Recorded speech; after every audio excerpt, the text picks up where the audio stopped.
எல்லாருக்குமே ஜெயிக்கணும், ஆனால் யாருக்குமே பொறுமை இல்லை.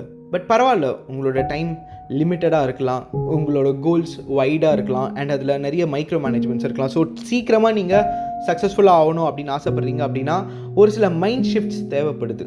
உங்கள் மென்டாலிட்டியை லைட்டாக மாற்றணும். அது என்னென்னு நான் சொல்கிறேன். அதுக்கு முன்னாடி இந்த பிளேலிஸ்ட்டுக்கு நீங்கள் இதான் ஃபர்ஸ்ட் டைம் வரீங்கன்னா, hi, I am Arun, a biker, traveller and a strategist. Everyday night என் ஃப்ரெண்ட்ஸுக்கு செல்ஃப் இம்ப்ரூவ்மெண்ட் கிளாஸஸ் பிளான் பண்ணியிருக்கேன். வளவலன்னு இல்லாமல் ஷார்ட்டாக ஸ்வீட்டாக. உங்களுக்கு யூஸ்ஃபுல்லாக இருக்கும் அப்படின்னு தோணுச்சுன்னா சப்ஸ்கிரைப் பண்ணிக்கோங்க அண்ட் நோட்டிஃபிகேஷனை ப்ரெஸ் பண்ணிக்கோங்க. நெக்ஸ்ட் டைம் கிளாஸ் அப்போ மணி அடிக்கும், வந்து சேருங்க. Alright then, let's begin.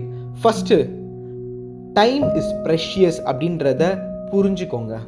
நீங்கள் சீக்கிரமாக சக்சீட் ஆகணும் அப்படின்னா தேவையில்லாமல் ஒரு செகண்ட் கூட வேஸ்ட் பண்ணக்கூடாது. அண்ட் எப்படி டைம் மேனேஜ்மெண்ட் பண்ணணும் அப்படின்னு சொல்லிட்டு நம்ம சேனலில் நிறைய வாட்டி நான் நம்ம ஃப்ரெண்ட்ஸ்க்கு சொல்லி கொடுத்துக்கிறேன். நீங்களும் போய் வேணால் அதை பாருங்கள். மறந்துருந்தீங்கன்னா இன்னொரு வாட்டி பாருங்கள், அது கண்டிப்பாக யூஸ்ஃபுல்லாக இருக்கும், ஷார்ட்டாக ஸ்வீட்டாக இருக்கும், போர் அடிக்காது. அண்ட் தென் மைண்டில் தான் எல்லா மேட்டருமே இருக்குது. மைண்டை கிளென்ஸ் பண்ணி வச்சுக்கோங்க. தேவையில்லாத கண்டென்ட்டுக்கு மைண்டில் இடம் கொடுக்காதீங்க. சீக்கிரமாக சக்சீட் ஆகணும் அப்படின்னா உங்களுக்கு ஒரு கோல் செட்டிங் இருக்கணும். கோல் செட்டிங் பற்றி ஆல்ரெடி நான் நிறைய சொல்லி கொடுத்துருக்குறேன். அதை ஃபாலோ பண்ணுங்கள். ப்ரோமோடோ மெத்தட் யூஸ் பண்ணுங்கள். மைண்டை க்ளீனாக வச்சுக்கோங்க. தேவையில்லாமல் பர்வர்ட்டடான, அன்வான்டான, ஒரு யூஸ்லெஸ் அடிக்டிவ் கண்டென்ட்டுக்கு அடிமையாயிடாதீங்க. ஓகேவா? மைண்டில் தான் மேட்ரே. முடியும் நினச்சா முடியும், முடியாதுன்னு நினச்சா முடின்னு போக வேண்டியது தான்.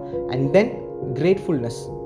உங்களுக்கு கிடைச்ச ஒரு ஆப்பர்ச்சுனிட்டிக்கும் நீங்கள் தேங்க்ஃபுல்லாக இருக்கணும். அண்ட் அந்த ஆப்பர்ச்சுனிட்டி எல்லாத்துக்குமே கிரேட்ஃபுல்லாக இருக்கணும். மாவன் அந்த ஆப்பர்ச்சுனிட்டியை விட்டுறவே கூடாது. அதை கசக்கி புழிஞ்சு அதை வச்சு முன்னேறிடணும். சான்ஸே கொடுக்கக்கூடாது மிஸ் ஆகிறதுக்கு. உங்கள் மைண்டை மெட்டீரியல் சக்ஸஸ்லேருந்து தள்ளி வைங்க. ஒரு கார் வாங்கினா நான் சக்சீட் ஆகிடுவேன், ஒரு வீடு கட்டிட்டா நான் சக்சீட் ஆகிடுவேன் அப்படின்னு சொல்லிட்டு. மெட்டீரியல்ஸ்க்கு எல்லையே இல்லை. 5 ரூபா பரோட்டா சாப்பிட்டவனுக்கு வளர்ந்ததுக்கப்புறம் 5 ரூபா பரோட்டா சாப்பிட்ணும். அதை விட பணக்காரன் ஆனதுக்கப்புறமா 100 ரூபா பரோட்டா சாப்பிட்ணும். எங்கே போனாலும் பரோட்டா சாப்பிட்னே தான் இருக்க போகிறோம். அதே மாதிரி தான் காரு, வீடு எல்லாமே. ஒன்று போனால் இன்னொன்று வரும். ஆனால் பேர், புகழ், பதவி, அந்தஸ்து, நல்லது செய்கிறதுக்கான குணம், நம்மளால் 4 பேருக்கு யூஸ்ஃபுல்லாக இருக்கிற திறமை, ஸோ இதெல்லாம் மெட்டீரியல்ஸை விட அது எங்களுக்கு மைலேஜ் ஜாஸ்தி. கொஞ்சம் மைண்ட் ஷிஃப்ட்டை இந்த பக்கம் தள்ளுங்க. அண்ட் ஏன் செய்கிறீங்கன்றதுக்கு ஒரு ஸ்ட்ராங்கான ரீசன் இருக்கணும். Why do you do this அப்படின்றது தான். How do you do this, when do you do this, with what you are going to do. இது எல்லாத்த விட ரொம்ப ரொம்ப இம்பார்ட்டண்ட். வை, ஏன் இது செய்கிறீங்க. ஒரு ஸ்ட்ராங்கான ரீசன் இல்லைன்னா ஃபாஸ்ட்டாக சக்சீடே பண்ண முடியாது. ஒரு அம்மா அவங்க பையனுக்கு கிட்னி கொடுக்கணும், அண்ட் அந்த ஆப்ரேஷனுக்கு அவங்க வெயிட் லாஸ் பண்ணணும். அந்த லேடி அவங்க பையனுக்காக எவ்வளோ சீக்கிரம் வெயிட் லாஸ் பண்ணாங்க தெரியுமா, ட்ரெட்மில்லில் ஓடி. இது ஒரு ஃபேமஸான வீடியோ இருக்குது, ஒரு வைரல் வீடியோ கூட. முடிஞ்சால் சர்ச் பண்ணி பாருங்கள். ஏன் அப்படி பண்ண முடிஞ்சுது அவங்களால?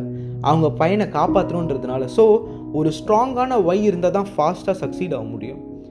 நீங்களே உங்களை கேட்டு பாருங்கள், உங்ககிட்ட ஒரு ஸ்ட்ராங்கான வை இருக்கா, இல்லை அந்த வை வீக்காக இருக்கா அப்படின்னு.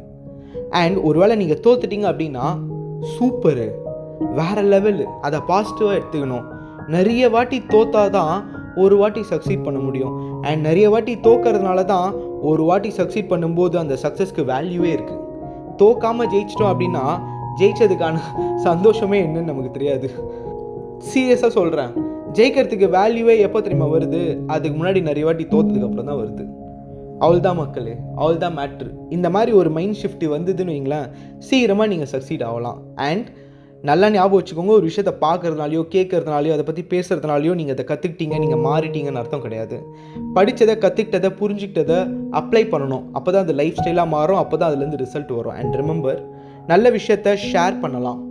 யாரோ ஒருத்தருக்கு சீக்கிரமாக சக்சீட் ஆகணுன்ற வெறி இருக்கும், பட் எப்படி பண்ணுறதுன்னு தெரியாமல் மூச்சுட்டு இருப்பாங்க. அவங்களுக்கு இது யூஸ்ஃபுல்லாக இருக்கலாம். ஸோ ஷேர் பண்ணி விடுங்க. அண்ட் எப்போவுமே ஹாப்பியாக, ஜாலியாக, ஃபன்னாக இருங்க. இப்படிக்கு என்றும் அன்புடன் அருண் என்னும் நான்.